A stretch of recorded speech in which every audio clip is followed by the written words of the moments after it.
so after that, he walks into the cockpit and talks to the pilot, to the two pilots, and he goes, "Yo, we're gonna walk into some graviton field, local disruption thing," and the pilots are like, "Nah, that's one in a million." And he says, "No, my ring did this thing where I woke up and I tapped my ring on the thing, and literally." And so at any minute now, there's going to be some like kind giant of local space-time expansion, and we're going to be in the middle of this thing. And they're like, bruh, what are you talking about? That doesn't make any sense. I can't help thinking, somewhere in the universe, there has to be something better than man. Has to be.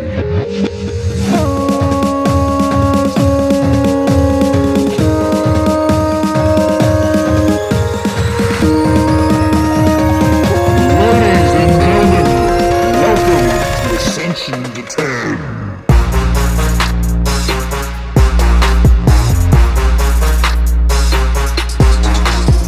All right. God, I love hearing that song. Every time it gets me amped. Hyped. We're back. Ready to party. We're back for another episode. What are we doing today? Something cool? You tell me. It's your week. This week we're doing After Earth. What'd you think? Just kidding. We'll get into it. Yeah, we gotta wait for that. We can't. Hey, Jad, there was one thing I wanted to talk about. One thing that, since we do a lot of sci-fi movies, I was trying to think of a list, subgenres. So I pulled a list together, and I want to see what you think of it and if this is accurate. So these are like 8 subcategories of sci-fi, and tell me, I feel like you have a lot more experience with sci-fi when it comes to reading, and so you can kind of give me your expert opinion. Number 1, fantasy fiction. So it's sci-fi that's inspired by mythology or folklore. So it has an element of magic. Okay. Supernatural fiction. So it's got secret knowledge, hidden abilities like witchcraft, spiritualism, psychic abilities. Okay. Utopian fiction. Talks about like perfect, idyllic societies.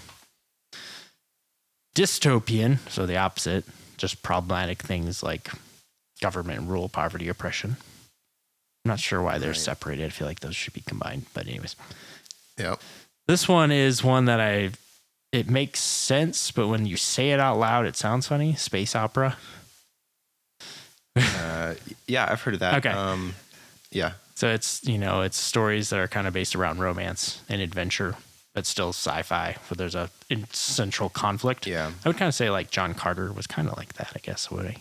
I suppose space opera seems kind of almost outdated as a concept.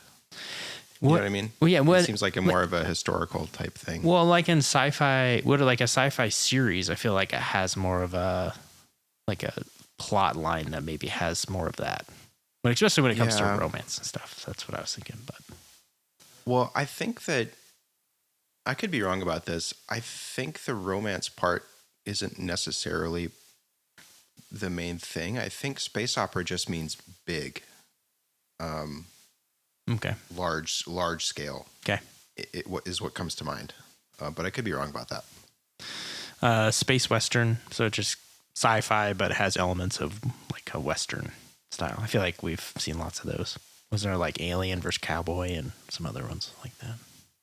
Yeah. And I think that what comes to mind most recently is the Mandalorian series. Yeah. That kind of had a definite Western vibe. Yeah. And yeah. Okay. And then cyberpunk, kind of the juxtapose the advanced technology with less advanced, broken down society. Yeah. I think Blade Runner when I think of that. Yeah. Which I have things to say about Blade Runner, but that's not this discussion. That's not for this. But then there's also the other one they had was steampunk, so that's kind of like the blend of technology and steam-powered machinery, which reminds me of John Carter. John Carter, and the thing that jumps to mind immediately, and is actually going to be on my list. So maybe we'll do this later down the road. Okay. But do you remember the?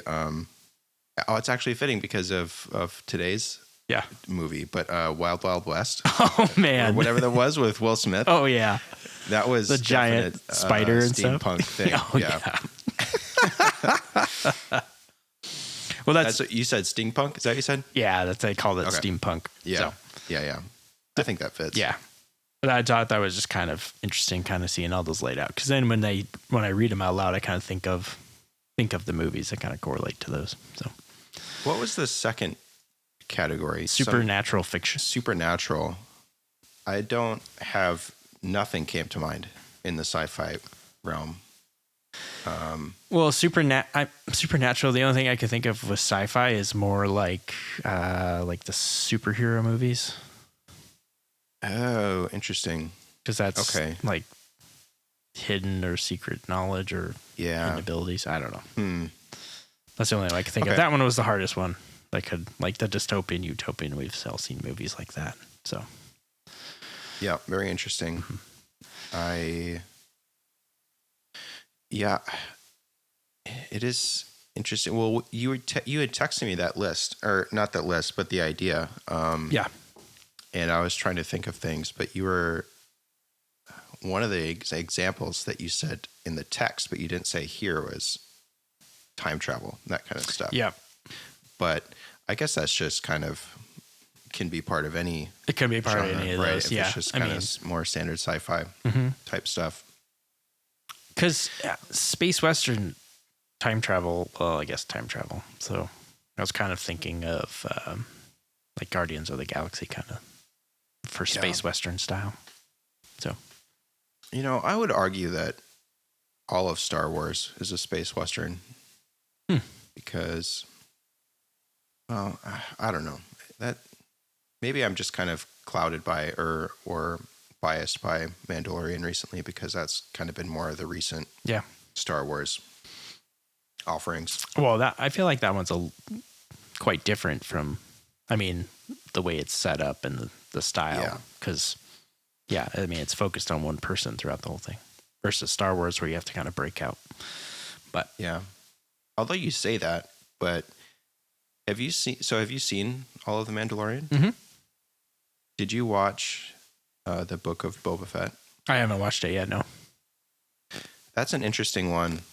That came out recently, and in the last month or two. So just finished watching it. I'd kind of forgotten that it was even a thing, but I don't know. Maybe if you watch it, maybe we'll talk about it later. It's interesting, and I think that at the end of it, I had a better idea of who the audience was or who it was geared towards. Mm-hmm. I think it's kind of more of a specialized audience who would maybe enjoy it more, but still within that Western vibe for sure. Yeah, that the Mandalorian set. Yeah. Well, I don't know, but we might have to think about that list. That was one I just kind of put together or saw, so I have to think about it more. But I don't know. It was just we always talk. A lot of these we talk about sci-fi, so it's just kind of thinking, how do we categorize these? But so where would you put 10,000 BC then? It's not in any. Well, I would say it's probably dystopian. Dystopian. Their mammoth keeps getting taken away from them, Jad. When I think of dystopian, I never imagine the past. Does that make sense? I always think of some future. Oh, I do too. That's how sci-fi is. It's like, it's past, present day, and the world has fallen apart, or there's been apocalypse. Yeah. I imagine that from specific historical points of view, there are fairly dystopian periods of history. But I don't know if 10,000 BC would qualify because that technically predates history, I think, or recorded history. Unlike what the movie 10,000 BC would have us believe. Well, it's funny because 10,000 BC, and then you move to the movie we're going to talk about today, After Earth. It's complete opposite because it's Yeah. the 31st century is where this movie is based. Oh, did they actually give it? Okay, I completely missed any type of temporal. Well, they kept saying it was. It says people they were forced to leave Earth a millennia ago, and then it talked about living on Nova Prime. Okay. So, I think before we get into the movie, there's some business we have to take care of. All right, let's do it. So this in real time for Spenny and I, we just recorded what we've released as episode 1. Right. So since that time, we have kind of gotten our act together a bit in terms of the back channel type stuff. And we have an email address now, so we can be contacted. We have a website, and we have some socials that should be live. Yep, we've got a Twitter and Instagram. A Twinter. So we need to establish some confusion or correct any confusion that might be in existence. The show is called Ascension to 10, all spelled out. Everything that is how you can contact us or find us is Ascension to 10 with the number 2, but TEN. And so socials, Ascension to 10 on Instagram and Twitter. Yep. You can find us at www.ascensionto10.com, and you can contact us at Bois, BOIS, at ascensionto10.com. Now, in all those cases, it's the number 2, TEN. So the show name is not consistent with how you can reach us. Yeah, because it's a lot easier. It's not easier. It's confusing because if you type in a website and it's Ascension Toten. When you say Ascension letter, the number 2, and then spell out 10, it's easy. But you added a numerical digit to one of the words in there that isn't a number. I know, it's perfect. Got it. Also, you can abbreviate Ascension to 10 to A, the number 2, and then 10, TEN. Yes. Which So, yeah. So, but we do want to hear from any audience that may exist. So if you want to reach out to us, and we were thinking that it could be fun to, in episode 1, we introduced the typical day segment. Yep. And then for obvious reasons, or what's obvious to us, episodes 2 and 3 don't include typical day segments because those were recorded before we recorded the typical day. But we thought it would be fun to hear from the audience members. If you have a typical day story and want to share it with us, feel free to write to us and tell us the story, and maybe we'll read it on the podcast. And also, if you have seen these movies that we've talked about and also have a funny take on them and want to share those with us, feel free to reach out and email it to us. And and if they have any recommendations for some movies you'd like to hear us review, we are open to that.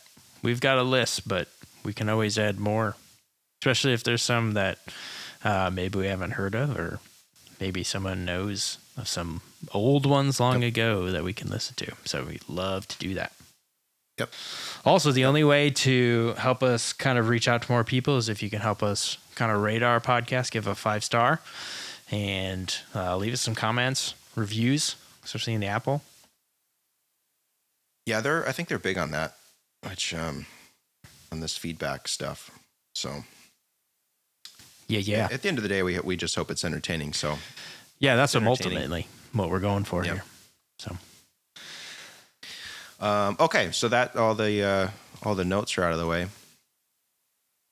You want to talk about this movie? Oh yeah, it was your idea, right? Yep. After Earth. This movie came out in May 2013.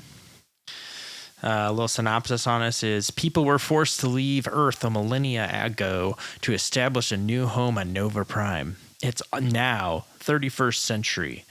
Now, Cypher Rage heads Nova Prime's most prominent family. Cypher's teen son, Katai, feels enormous pressure to follow his father's legendary footsteps, which strains their relationship. Cypher and Katai set out on a trip to mend their bond, but when their craft crashes on Earth's hostile surface, each must trust each other greatly or perish. Sums it up, right? Did you write that? No. Oh. Sounds good, though, right? That sounds pretty good, yeah. Let's get the big things out. So this, the budget for this, we've talked about this quite a bit. So 130 million is the budget, and the box office was 243 million. Okay. So a little good ROI there. Yeah, better than John Carter. So way better. And this movie came out 5 years after John Carter and had a smaller budget? Came out a year later. 2012 is when John Carter came out. 2013 was after Earth. Okay. I was thinking 2008 for some reason. That movie is so forgettable. I think that was the details. 10,000 BC. Came out 2008. Oh, right. Yeah. Okay. So the thing that was interesting, even before we get to the kind of talk through the movie, is but M. Night Shyamalan did this one, and I had no idea he was related. I know. No idea he was connected to it. I saw his name when the credits rolled, and I thought, "Oh, this is a departure of what he has done before that." Obviously, he did Sixth Sense, Signs, Unbreakable, or Glass Man, or something. Well, he did all of them. Doesn't matter. Yep. Yeah. This is not anything like those movies if you've seen them. Well, no, I mean, it was all marketed because it had, so the main characters are Cypher Rage, which is Will Smith, and then his son Katai Rage, which is Jaden Smith. So all the marketing and all the pictures are of those two in this one. So, but and I think that it did Will Smith write it or have a he had the he had the, I don't know if he wrote it entirely, but he had the concept. Okay. And one thing I was seeing is that the concept was they were hoping to make this kind of like expand. So they had like 2 or 3. They were going to try to do 2 or 3 movies. Okay. But that actually makes a lot of sense. Because they tried to keep things open at the end of like. Yeah. Yeah. Very interesting. Yeah. But I mean, this one, we can kind of jump into kind of the notes, but it kind of opens up in that opening scenes of kind of black, showing scenes of kind of chaos, black chaos, and it sounds like a plane crash. And then the last one is someone laying on the ground, kind of like panting, like trying to catch their breath. Yep. And then there's a voice that is Jaden Smith that says, "I've heard stories of Earth until we destroyed it." And then you know what just annoyed me within the first 10 seconds? His voice. And lasted. Yeah, this invented accent, right? This future accent that they both kind of shared, but then they weren't committed to it enough, so they kind of dropped in and out. And well, yeah, it didn't feel natural at all. It was really so weird. And also the throughout the movie, they're like, the way they talk is so like monotone. Yeah, I mean, that made more sense, right? Because of the nature of them being stoic, right? And sure. But the stupid accent was so just kind of in and out and only a few words. And I mean, sure. It's a movie about future civilization, right? And maybe, language probably changed, but I don't know. Yeah. Anyways, it was just a kind of annoying thing. Yeah. Yeah. But anyways, the whole premise of this is, so Nova Prime is the new Earth. They get there, but there's these monsters called Ursas that are there, and they're blind, and they can't hear, they can't see, but they can smell pheromones, fear pheromones. So that's the premise of this. And Cypher Rage becomes the ultimate warrior of this group called the Rangers, because he does not show fear, and they can't see him, so he can kill him, essentially. Yeah, they called it ghosting. Ghosting, right? in the show, where they have such complete control over their emotions that it was kind of neat. And there was a little montage scene of a battle, and the homie's just kind of strolling through, just casually, and then he walked up next to one of these monsters and stabs it and stuff. I mean, so it looked cool. Yeah, it looks cool. It's very cinematic. And yeah, so that's kind of where that monotone starts, because this character, Will Smith's character, is so ingrained. He's the best of the best because he is completely detached. And later on, he describes it as he understands it, emotion as a choice that you can feel. Right. And so he just chooses not to.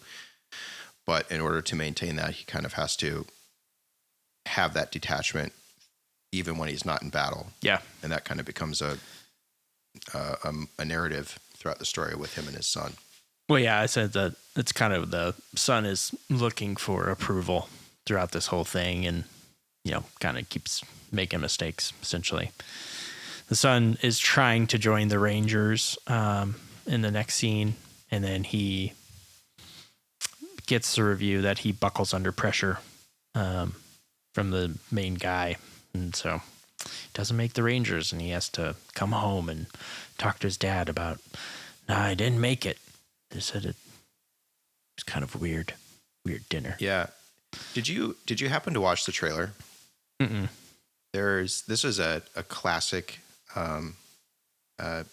trailer reveal or trailer scheme where they show things in the trailer that just aren't in the movie. Oh, yeah. Or that are cut from the movie. And part of the trailer is Katai doing all these training things. Oh, yeah. And it's a good portion of the trailer too, right? The trailers are, I don't know, 15 to 30 seconds, somewhere in there. And so in the trailer, they spend about 3 to 5 seconds showing these training things that aren't in the movie at all. And so yeah, it was just kind of funny.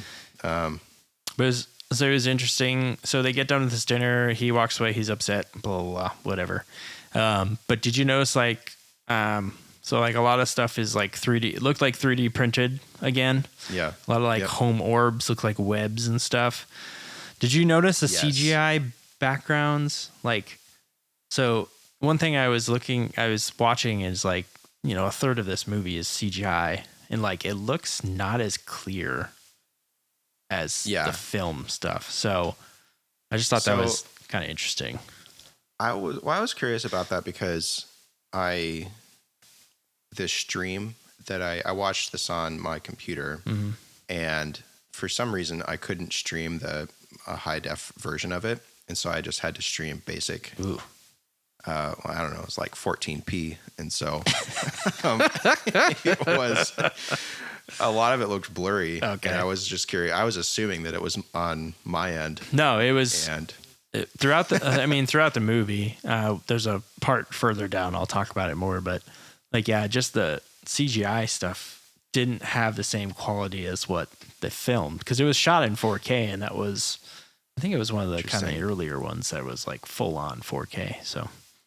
So I have a couple notes about these early scenes when they were sitting down at dinner. Did you notice that Will Smith, I don't know. Okay. I think my biggest praise for this movie, and I think what they did the best, was set design. Oh yeah. It was really good. Mm-hmm. All of the props and all of this, they put so much effort into making consistent looking future things related to this society and this point in human history. And it was really, really well done.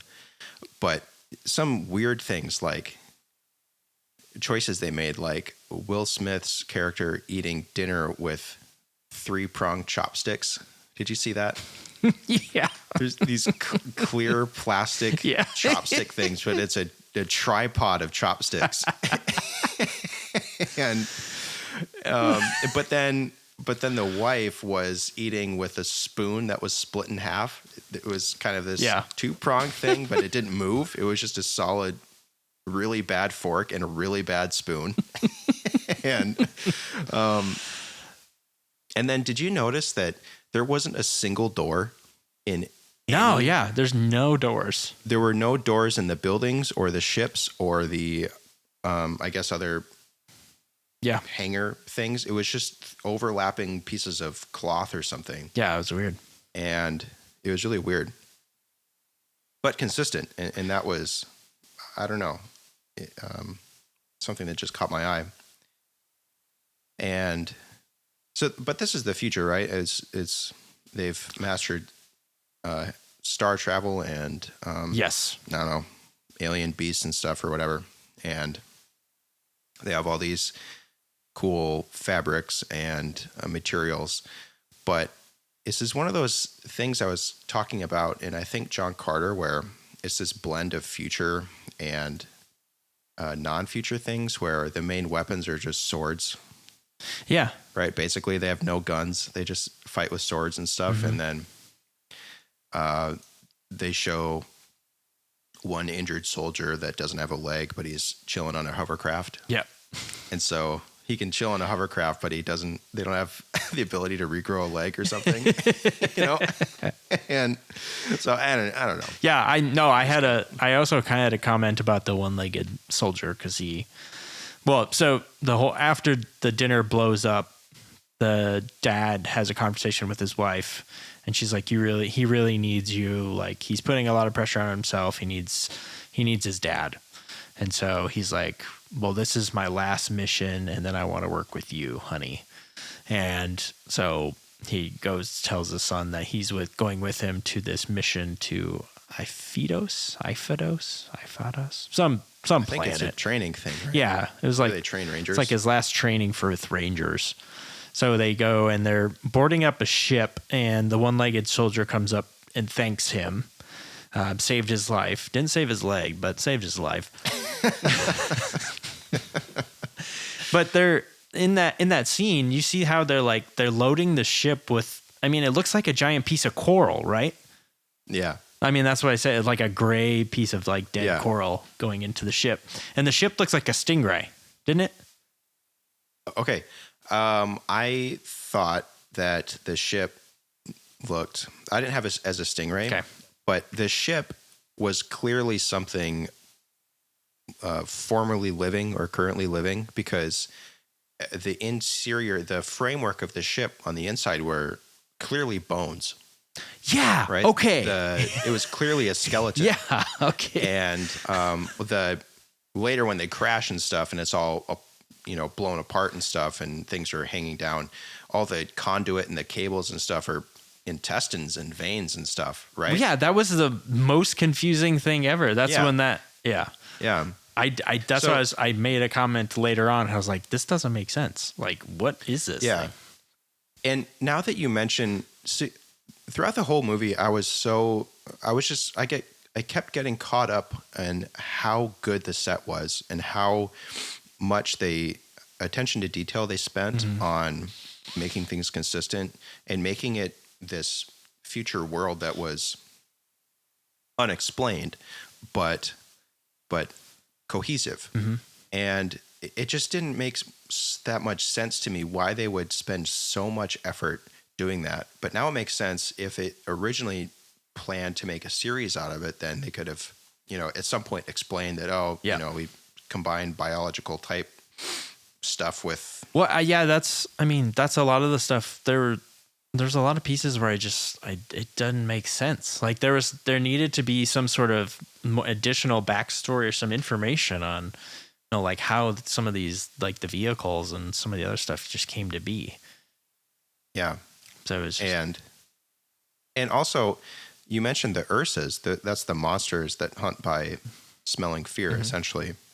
But those weren't the main aliens. The main aliens, which was one sentence worth of dialogue or voiceover, was some other alien species that was in that same star system that made the Ursas specifically to hunt humans based on their fear. Did you catch that? Nope, didn't. Right? I didn't catch that. Yeah, because these Ursas aren't spacefaring, monsters that somehow in the entire galaxy managed to evolve to hunt human pheromones, right? But that's the thing. That's more interesting to me, the other alien species. Yeah, right? That invented these things. That way sounds way more exciting than the kid who has to jog a couple 100 miles, right? Because if we're going to distill this movie down, that's basically what this was. It was Will Smith wrote a movie for his kid so that his kid could run around in a jungle in Costa Rica. His fears. Yeah. Costa Rica, yeah. The kid conquers his fears. And I'm not criticizing that because that's pretty dope to have your dad write you a movie, right? Yeah, or have your dad make you a movie. And Jaden Smith did a great job too, despite the accent. But fundamentally, the movie wasn't that interesting because it was just him running around chasing his fears. Yeah, there was just or conquering his fears. I mean, like right? visually, it was a nice looking movie, but there was just literally like, I mean, we'll talk about it a little bit more, but there's like no depth at all to this thing. Yeah. Yeah. Okay, so keep us going. Yeah. So they get on the ship. They see the giant coral getting loaded in. They all get on the ship, take off. They're sitting there. They're all kind of in a row, sitting on chairs or bones. Right. Yep. And he tells his dad that he's reading Moby Dick, and Dad's like cool. Literally, that's an example of like, I'm reading Moby Dick.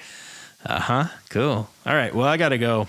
And he walks away. No, he falls asleep. Yeah. He takes a nap. No, he falls asleep. Yeah, he takes a nap. And then the son's like... His kid opened up to him, right? I don't think they've seen each other in years or something. I don't know. It doesn't matter. Sound like, yeah. The kid opens up to him and talks specifically about how he's reading Moby Dick, which you later come to find out is a thing with his other child that died because of the Ursa thing or whatever, and Moby Dick was important to them for some reason that wasn't really explained. But hey, Dad, I'm reading Moby Dick. I've memorized the whole thing. I'm going to sleep. Yeah. And so the kid's like, okay, and he gets bored and he just starts walking around and he finds a space again, a cloth, like closing, hiding a door. So he opens the cloth and there's these guys that are coming for the training, and it's the Ursa sitting in this coral. And they're kind of telling him about fear and how it can hear fear or smell fear. And like, they're kind of messing with him, but he's also like, there's a line where like you can't cross because the Ursa will sense you. And like smell line. And he, of course, crosses it and it shakes and then he bounces back. And then Will Smith comes in and is like, what are you guys doing? Agent Hunt! Prime Commander! That's what they called him. That's not what woke him up, though, right? No, he wakes up out of nowhere and he wakes up, and it's kind of that thing where he senses something that something senses. He senses something to wake him up, right? Yep. And he goes he walks over to the wall of the spacecraft organism thing and starts tapping his ring. He has this ring. And he starts tapping it on the wall. Well, it looked like hexagons. Those little hexagons on the outside. And for no reason, right? And then he's in the Ursa egg room thing. But so after that, he walks into the cockpit and talks to the pilot, to the two pilots, and he goes, "Yo, we're gonna walk into some graviton field local disruption thing," and the pilots are like, "Nah, that's one in a million." And he says, "No, my ring did this thing where I woke up and I tapped my ring on the thing, and literally." And so at any minute now, there's going to be some like kind of local space-time expansion, and we're going to be in the middle of this thing. And they're like, bruh, what are you talking about? That doesn't make any sense. That was literally what it was. I had to rewatch that rewatch it a couple times, that scene, because I was like, wait, what am I missing? And I didn't. You don't miss anything. You miss nothing. Like, all of a sudden, Will Smith wakes up for no apparent reason, taps his ring on the wall. Yo, there's going to be a giant asteroid explosion type thing. Yeah. So what happens is, sure enough, there's a local space-time rip in the continuum, and somehow which maybe this plot point would have maybe been explained in other movies or something, how he knew that, the fact that these happen or exist. Yeah. But anyways, a gigantic asteroid field just appears in front of them. Yeah. And they fly right through it and get damaged. And homie says, the only option is we got to warp tunnel out of here. So just make a wormhole and get us out. Literally, just a wormhole. Said. Just so, wormhole in an asteroid field. So they wormhole out of there. And I'm thinking they can make wormholes on demand. Why not just wormhole to where you're going, right? But they wormhole into some forbidden zone. They come to realize, and it's this green planet, and it's a blue and green planet, and you're thinking, oh, that looks like Earth. Couldn't be though, because this is after Earth. We're not going back to Earth. Can't go. Yep. And then there's some computer thing or whatever. Well, they say this is a quarantined planet. Yep. No entrance. But they're damaged, so they get they hit up asteroids, so they got to land. Gosh, that's the only option. Yep, that really was the only option. Well, the thing that was weird too is like they get through that, and he's like, "That's not the right planet. We got to hyperspace again." They're like, "Well, we can't. It's broken." Yeah. And so they're like, "All right, we gotta go down. We're gonna have to crash land." And everybody's getting air masks too during this. I thought that was so cool that those were neat. That it was basically an ordinary respiratory mask, like at a hospital that's clear.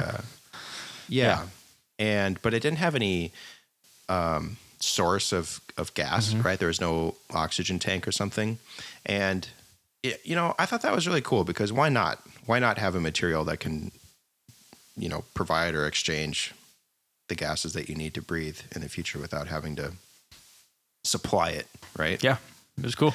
I had lights on it that kept lighting up along the nose. Yeah, that's neat. Did you notice that in the cockpit, even then, there were the buttons where they looked like bones and that's cartilage and stuff that they pushed, and it reminded me of. Did you ever see Prometheus? Oh yeah, the Alien prequel, and how they get to one of the spaceships at the very end, and they push those similar buttons where it's just kind of random orbs, right? And they just push them. Yep, in that big room. And then, did you notice, kind of before this happened, when they were sitting in the corridor, and the kid was talking about Moby Dick, and he wasn't paying attention. Did you notice that his little data pad thing was just looked like a mouse pad? Yeah. He just rolls it up. Roll up and stuff. It was all floppy but it was emitting this hologram. And again, it looked ridiculous, right? But again, I thought, well, why not? Yeah. Right? Why not have something for it? A material like that? Yeah. Oh, that was cool. Well, yeah. So they get out of hyperspace. They're like, crap, I think this is Earth. But we got to land because we're damaged. So they get down. Everybody has to strap in. The sun's freaking out. So Will Smith is trying to calm Jaden Smith down. And all of a sudden, like half the ship breaks in half. It looks like Dad got sucked out, didn't it? He literally gets flown. He gets sucked out. Okay. Completely. Okay. That's what right? Okay. I just want to make sure. Yeah. He looks like he gets sucked out. The sun passes out while it's crashing. He wakes up and he's in a ship and it's like all torn up and stuff.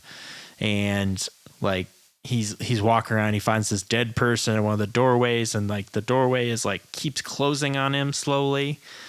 Mm-hmm. And he takes his mask off to see if there's air that he can breathe, and he can. And then his dad is in like the next room, just right knocked out with a gash on his head. Yeah. And he literally got sucked out of the plane. He got sucked out when they were in the atmosphere still, right? Before it had crashed. And he got sucked out, and after the crash, kid wakes up, takes 2 steps and finds his dad. And there's some flaws in the plot line, but so just why animate the getting sucked out, right? Well, I know that's exactly it, because it looked. I was like, oh, Will Smith dies, like he's gone. Like I thought Jaden Smith is all on his own for this, but then like the dad, you find out that the dad's hurt and he's trying to contact his team, and he's like trying to get him to count off, and then they find an emergency beacon that they can fire to, announce for help, but it's broken. So the dad has to move Jaden Katai has to move Cypher to like a mobile bed or something. Yeah, he's on a floating bed. He just finds a winch. Yeah. Okay. Yeah. And the dad finds a system that's operational, and then you just see the son start throwing dead bodies in a hole. Yeah. This is the part where I was like, what is happening? It was a little confusing. The thing that was cool is, though, that the spacesuits that they wear were pretty neat. I don't think we've talked about that yet. That was, again, we can go it goes into the set kind of design and cohesion of all this stuff. Yeah, it was so cool because his spacesuit would change colors and provide different stuff. Okay, the suit could detect everything that was around him, react accordingly.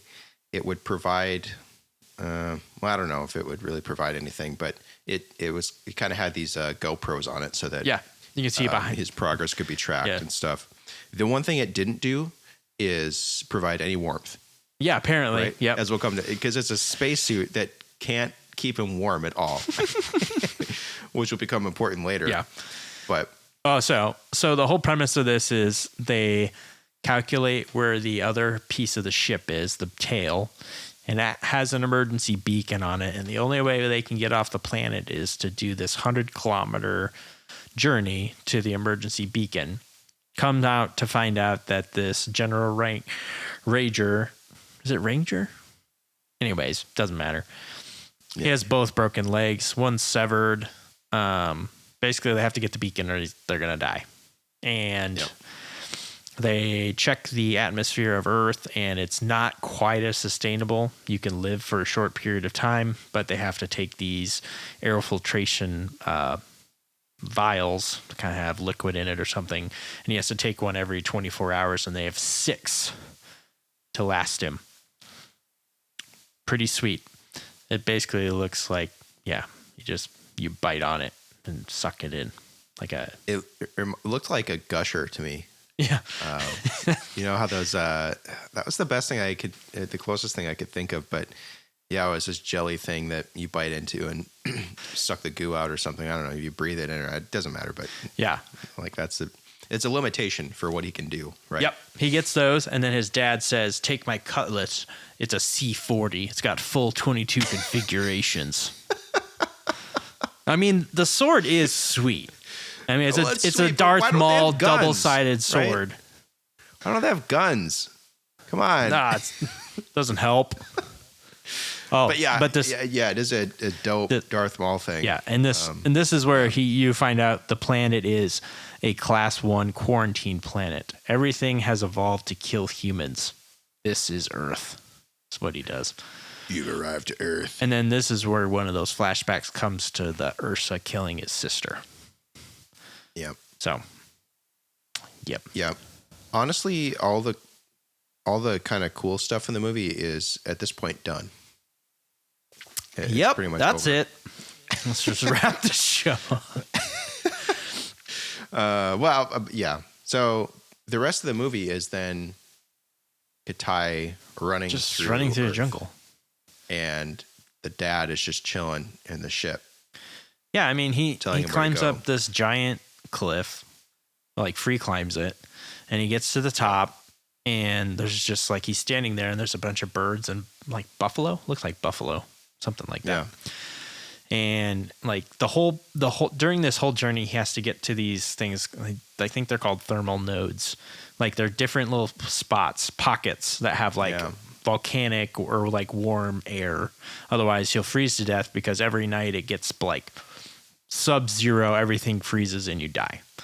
Yet all the animals are still alive. Anyways, all the animals are still there. All the plants are still there. They're chilling. They just come back to life every day. Yep. So he's basically just running through the forest. The dad fires these like little drones that basically are just hunting for Ursas. There's one that was on the ship, and they learned that it's escaped, and so he's running around, and all of a sudden his suit turns black, and there's danger. That's what black means, and it's these monkeys that are just like I don't know, just staring at him. And Dad's like, stay calm. And he literally just picks up a rock and throws it right at the monkey. Freaks out. And the whole big monkeys show up. And it's basically just him running from monkeys, doing parkour on trees. And then he gets to the river, and then they don't go in the river. Yeah, because water is a no-go for monkeys. Yeah. Well, they could be right, because he gets out of there, and all of a sudden his dad's like, slow down, stop running, no one's chasing you. And he finally like takes a knee, and all of a sudden his suit turns white. And his dad's like, are you bleeding? Because white, I guess, serves like if you're injured or something. I think that's medical. And it turns out he was bitten by a poisonous leech. Got a slug. Got a little slug. And his whole body, his whole face starts swelling up, and all I could think of was Hitch with his face swelling up with seafood. Yeah. So he's getting paralysis, and his whole body's swelling, and he's deteriorating. He can't see anymore. Just this med kit happens to have the perfect antitoxin serum in it, and he has to stab himself twice, and knocks him out. He gets paralyzed. And you just see them both fall asleep, and he falls asleep right on the forest ground. Yep. Yet another thing where super advanced technology can induce wormholes and whatnot, and still has to use a needle. Yep. To inject some antitoxins. Yeah, man. But then that's the apex of technology, right there. Medical technology. Then he wakes up and just keeps running. Did you notice the leaves? How they move? I thought that was cool. I only remember seeing that when they were kind of highlighting that it was getting cold, right? And the leaves all shriveled up because they were, I don't know, staying warm or something. But I didn't notice anything. Oh, they kind of did this wave, and they kind of like, when he was running by, they would kind of like close towards him. Oh, interesting. I don't know. Interesting. But okay. So he makes it about halfway after that, but in the process, 2 of his little breathing gushers are broken, and there's this thing where he doesn't have enough to get to where he's going, and he barely has enough to get back, and so they can abort the mission. And while still being very stoic, the dad comes to the conclusion that he should just come back, despite the fact that he could just parachute off of this cliff and basically just land there.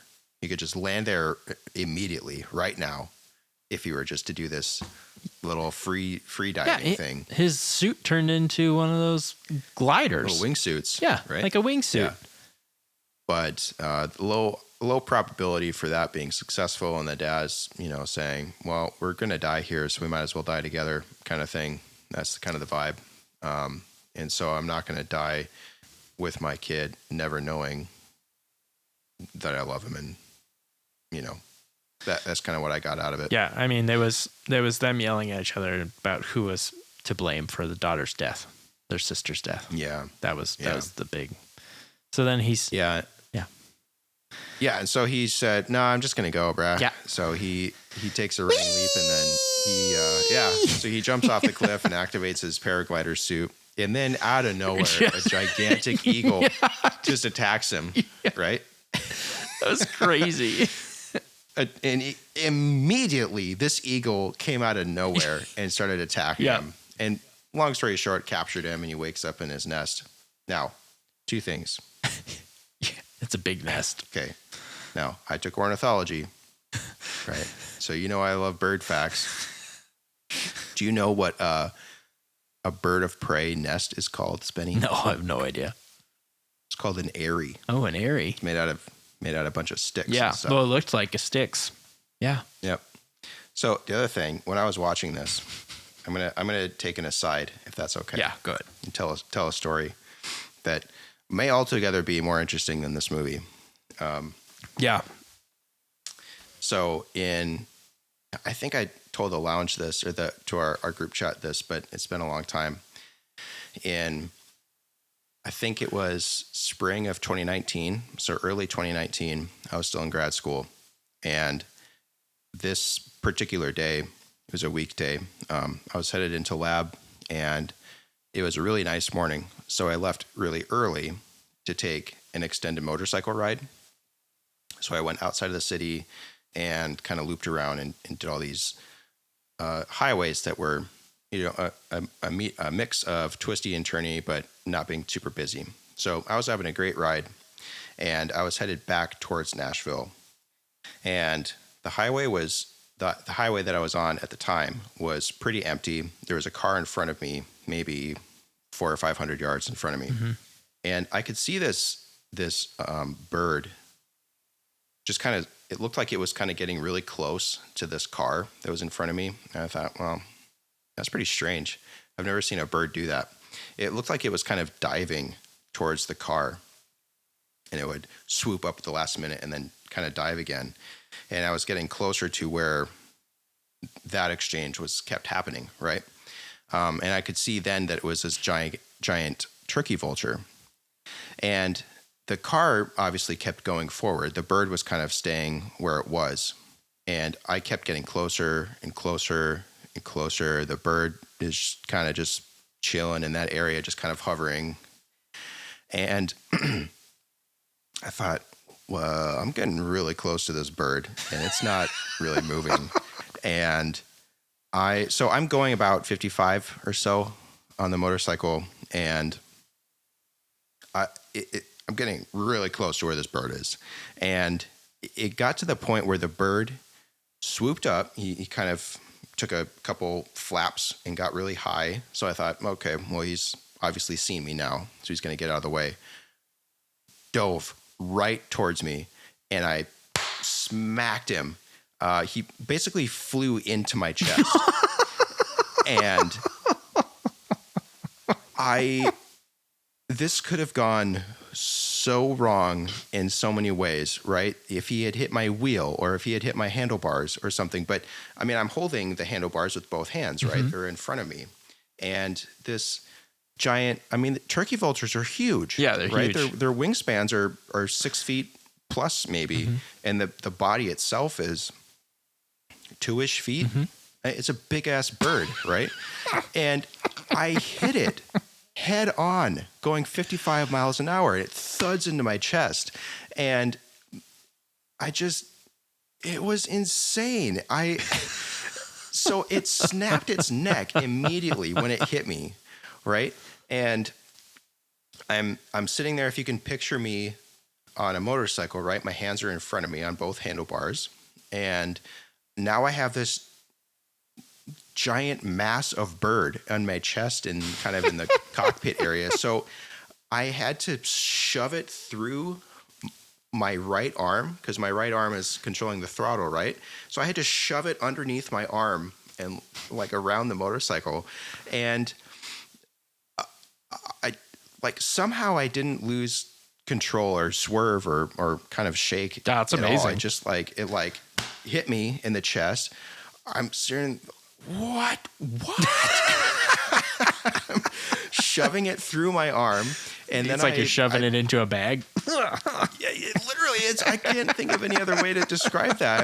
I'm because I'm wearing a motorcycle jacket. Right. It's kind of somewhat bulky and stuff, and so I shove it through, and it flops on the road, and I look behind me, and then it's just this mass of bird, and I continue on thinking, what just happened? Did that really just happen? That didn't hit my wheel. Because if it had hit my wheel or I ran over it, I probably would have flipped over or something or skidded or went on one side or something. But it managed to hit me because I was just going straight, right? At that point in time, thank God you were trying to turn or something and it hit you. Yeah. And so what's even crazier though is, I don't know, what's as crazy especially to me at the time, is that about 20 seconds later, I get to this major intersection of the highway that I was on, and then one of the kind of biggest highways that wraps around all of Nashville in the Nashville area. And I get to a stoplight, and I'm at the front of the stoplight for my lane.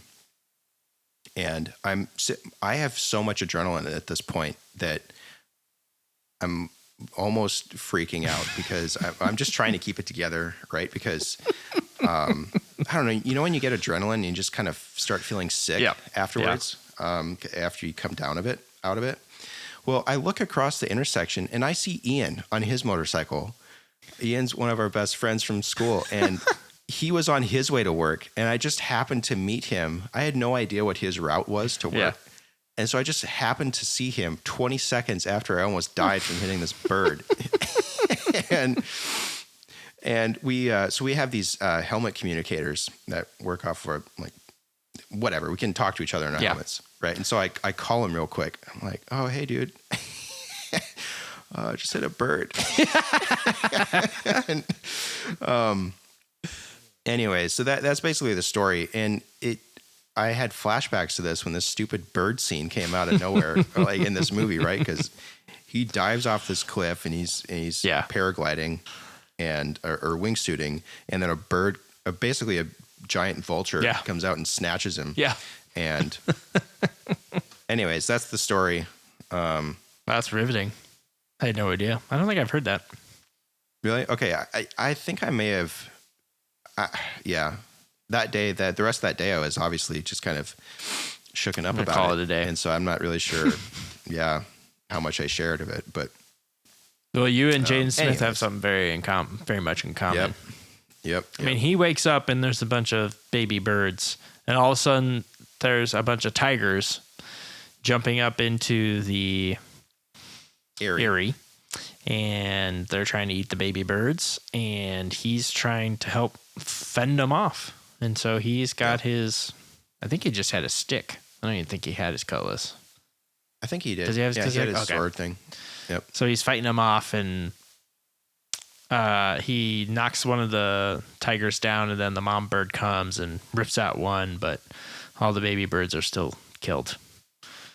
Yeah, they all died. So it was kind of... and then he leaves or something, and then... He loses... he has a wrist communicator, and that got broken during that. Oh, yeah. So he can't even talk to his dad right now.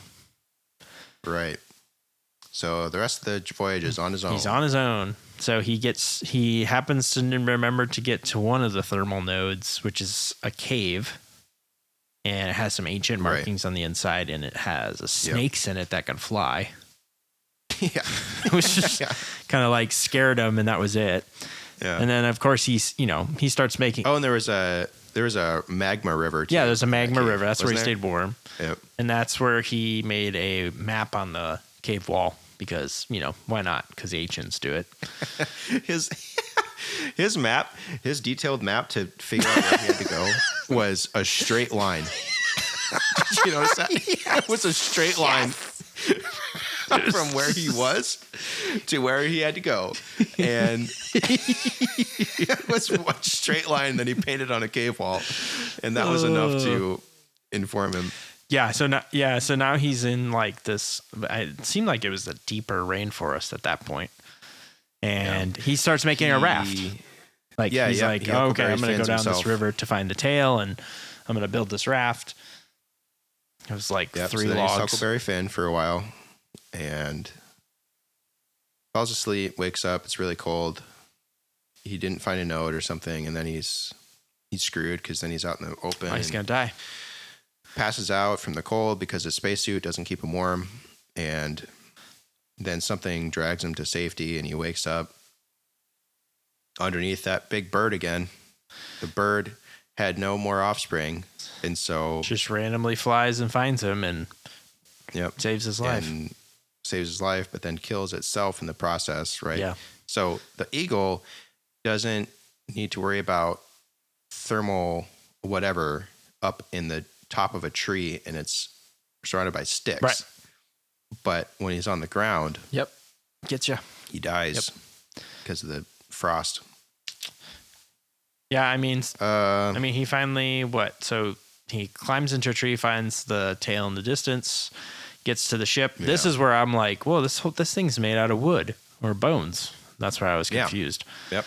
That's where I really saw it. But then he finds more oxygen vials. He finds a new cutlass. He sees the Ursa got out. Oh yeah, this is where he sees that the Ursa got out. Then he gets scared. He does find a new comm unit, so he's trying to talk to his dad. But they can't hear each other. The dad meanwhile is almost dead because he tried to do an arterial bypass or whatever because his leg broke, and he basically just made a tube. He just used a tube. Yeah, just drained blood. But then that leaked or something. The dad's dying because of loss of blood. Yep. And he's so even when, despite all odds, the kid gets a new comm unit, they still can't really talk to each other because the dad's passed out. Well, dad's passed out, and there's the volcano is shooting ash into the sky. There's a volcano in the distance, and I think that was part of what was causing it not to work. The interfering ions. Electrons. So yeah, the whole purpose was for him to find this little handheld Game Boy thing that could shoot a space probe, but they can't get through some ions. Yep. He's just trying to shoot his flashlight into the sky and can't get anything to work. But then the dad is like trying to tell him what to do without being able to talk to him, and then you have like Kit's is like realizing what he has to do, and he has to get to the top of the mountain, which is a volcano, right? No, it's an actual volcano. Okay. Yeah. Just like spewing liquid hot lava. Yeah. Right. It's actively spewing lava everywhere. And this is where you find out that the Ursa has found Kit and is on his tail. Dad can't tell him that. So they're trying to get there. So a couple things about this. There was a scene where the Ursa had pinned dead human bodies to a tree. Yep. And it made this tree kind of decorated, in a sense, with human bodies. Now, there's two things about this. One, I think that's a shout out to a book series called Hyperion. It's a amazing sci-fi series. It's one of my favorites. And in it, without giving too much away, there's this kind of being called the Shrike that will do the exact same thing. It will pin human bodies to what it calls the Tree of Pain or whatever. And so that made me think of that almost exact same imagery. But the thing, so that's cool. But the thing that was kind of weird is that the Ursa, we've described it, can't see anything. Yeah. The only thing it can sense is the smell of human fear. But it found these dead bodies and pinned them to trees to basically psychologically get whoever would see it amped up and really scared. Right. But how did it find the bodies? Right, they're already dead. Yeah, that's what I was curious about. I don't know. Whatever, doesn't matter. Doesn't matter. Another plot hole. Yeah, Katai gets scared. That's the point. Yeah. Anyways, sorry. Katai gets scared. He realizes that I think he senses that the Ursa is getting close on his tail. He runs into a crystal cave. The Ursa attacks him, and the Ursa shoots acid. I didn't know that until that scene. Oh yeah, some goo. Yeah, or whatever, shoots right? goo. But then he falls into the water, and he comes out a different hole, and the Ursa's still hot on his tail. Gets stabbed in the leg, and he gets out, tries to get the beacon, but then the Ursa is climbing up to get him and smacks him to the ground. Kit's bleeding. He's having flashbacks of his death and hearing his dad talk. And that's when he realizes he calms down. He has no more fear. And the Ursa walks right over him. He's not afraid. Yep. He's ghosting. He has awakened. And he slowly picks up his cutlass and he starts kicking ass. And this is where I saw the CGI really bad. Yeah. Yeah, they kind of ran out of budget at this point. Because it's like he runs up onto the wall and kind of comes around. And then there was that kind of the animation where he kind of speeds up too fast or something, right? He like takes a turn really fast, so he kills it or whatever. Yeah, he kills it. He gets to shoot the thing up. And he sends a space beam. And then that faster than light space beam, and it's on them. Yeah, they show up. General's alive. The medic shows up trying to help him. Dad gets up to salute, and then he says, "Dad, I want to work with Mom." And then the last scene is them flying out on one of those ships again, a Stingray, whatever it is. Did you notice how many whales there were? Why were all the whales jumping out in shallow water? Because that's how it ends. Are they right next to it? Yeah, just a ton of whales. And it was just a random thing that I was like, why are there so many whales jumping out of the water right next to rocks? Right? Because, they chose to animate that, right? They chose to put that in. They never talk about whales? Nope. They never talk about how whales were maybe important to the human race or to Earth or something or whatever, and it's just, just whales. Just throw in some whales or whatever. It's just, I don't know. It's just two blanks. Throw in whales. Yeah. It doesn't matter. Yeah. Just put some whales in there. We need some more animals. This is missing? We need about 10 to 20 whales kind of jumping out of the water when they fly off. There were so many whales. I just can't get over it. That would get on that. Who's the whale guy around here? Come on. We needed these whales yesterday. Where are the whales? And they're humpback whales. So that's the movie. Okay, what do you give it? Rating this time. Movie was terrible. I gave it a 1.69. So interesting. I need to find our spreadsheet really quickly. You were talking about some of the scenes were cool and kind of how they were cohesive. Yes. CGI was terrible. This movie, like with Jaden Smith talking, I don't know what it was. Just to give you, it's that accent. It's awful. Right? What'd you give it? I was a little bit more lenient. Especially in light of the fact that it was intended to be a more a longer story with other installments, whether that be a cash grab or not. That's what I said. So I can't guarantee that.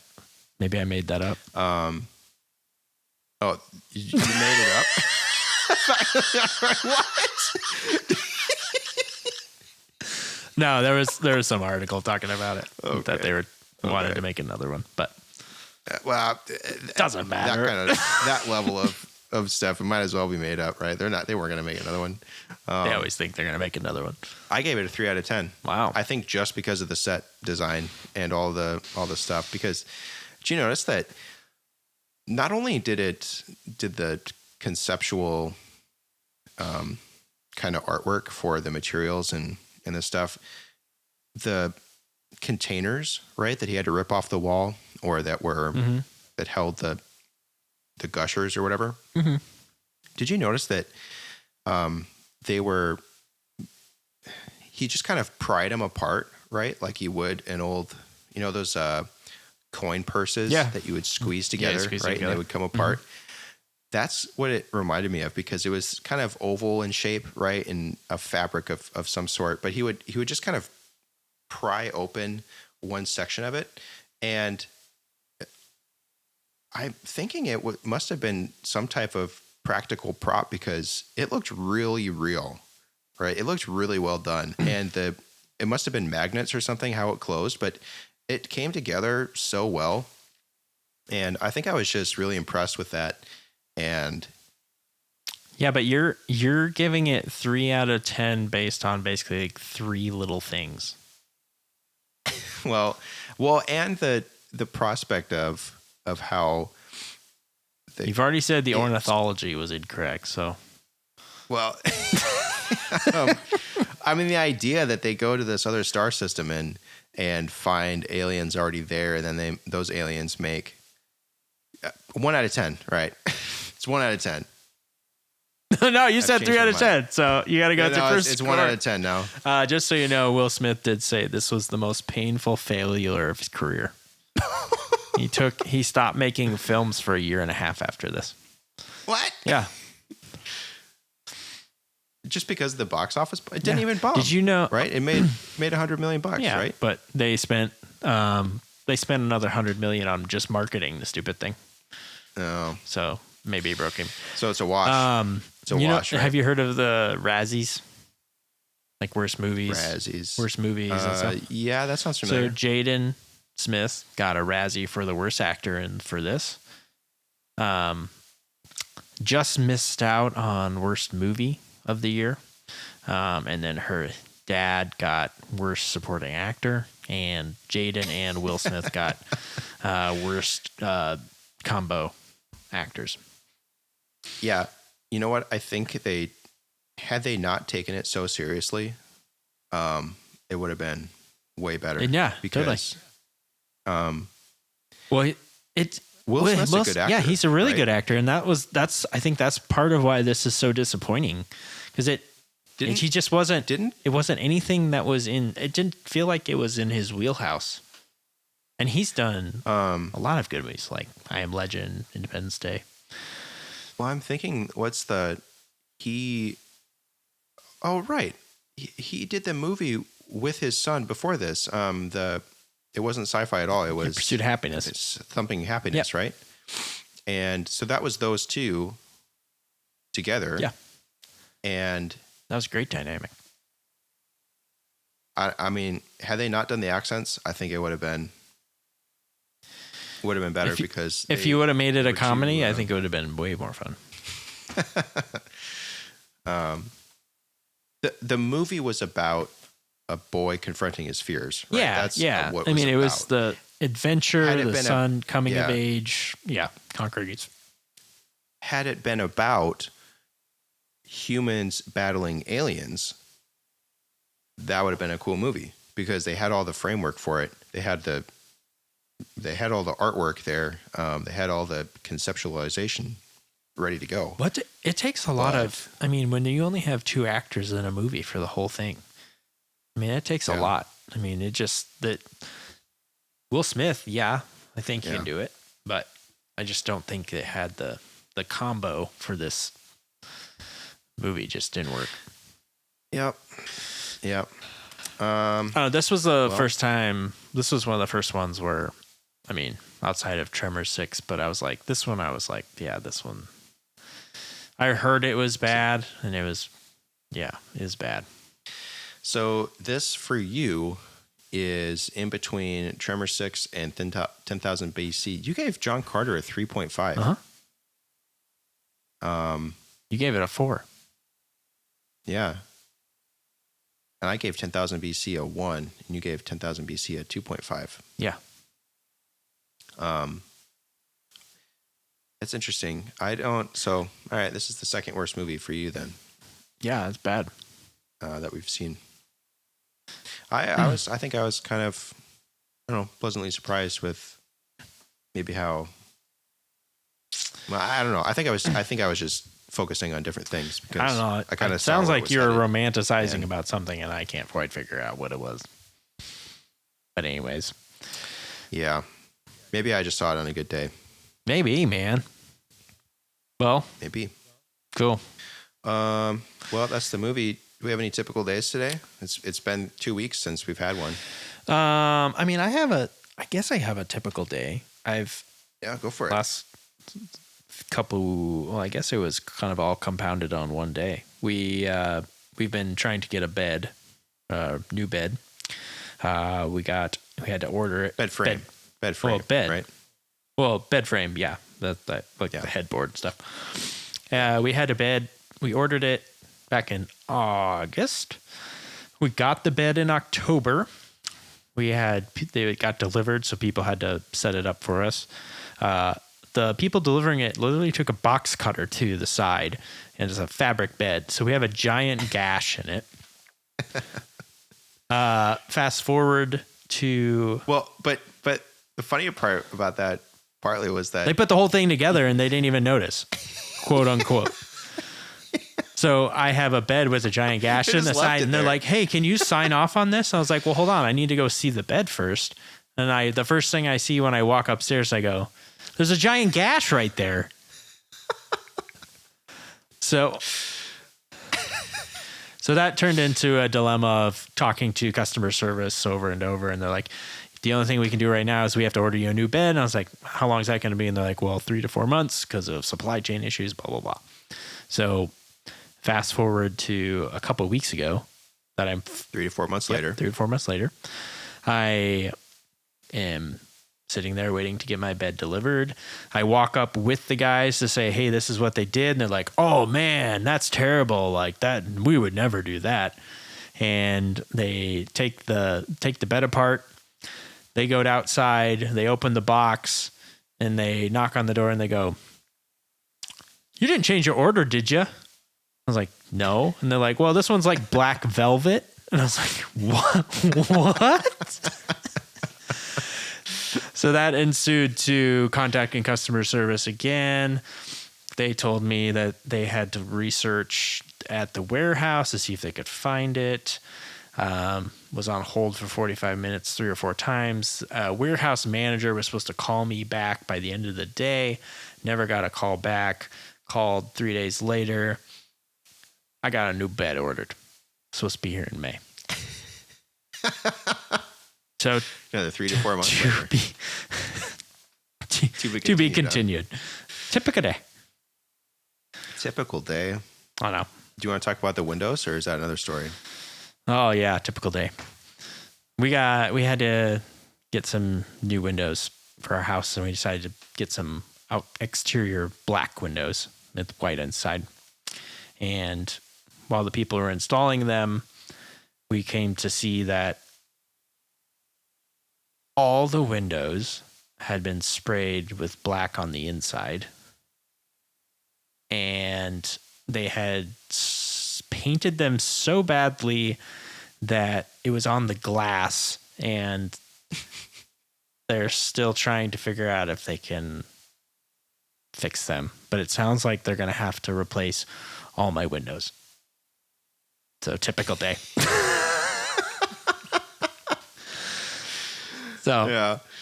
Well, typical day, man. Yeah. It's been rough out there. That sucks. I mean, that sucks. Whatever. Yeah. Well, any typical days for you? Not recently, but I'm thinking maybe I should hold my next story for the next episode. Okay. I guess Don't it's on you for a movie. Yep.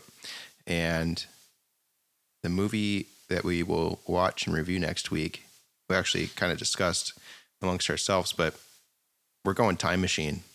Oh no. Not Guy Ritchie. It's Guy Pearce. What Bryan thought in episode 1. Or I don't know. It was me. It was me. It was you. I was wrong. Because Brian's talked about Guy Ritchie. I think Guy Ritchie. Yeah, we're doing Time Machine. Time Machine. That movie sucks. That movie would fall under the genre of time travel / steampunk. Totally. Yep.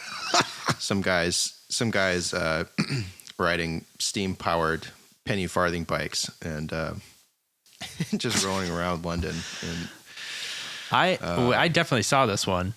I remember. I mean, it's been a while. I think I had it on VHS. I think it was one of those things where I got it from a bin. Yeah. And it should have stayed in the bin. The main actress in that is actually a singer, if I remember right. I have to look her up. I remember for some reason. I don't know why. Doesn't matter. I don't know. Doesn't matter.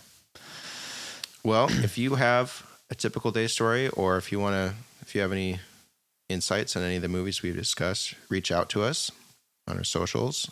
It's Ascension email boys number 2 TEN. Yeah, if that's not clear. all this stuff will be in the description where you are ingesting this podcast. Wherever you get your podcast. Maybe Bryan will be back next week. I guess for the listeners, it's been a while since Bryan's been on. Yeah, we'll have to see. And we'll have to see. Comes on when he can. If you're lucky, he'll be on. But anyways, thanks for listening. Yep, until if next you made time. it this far.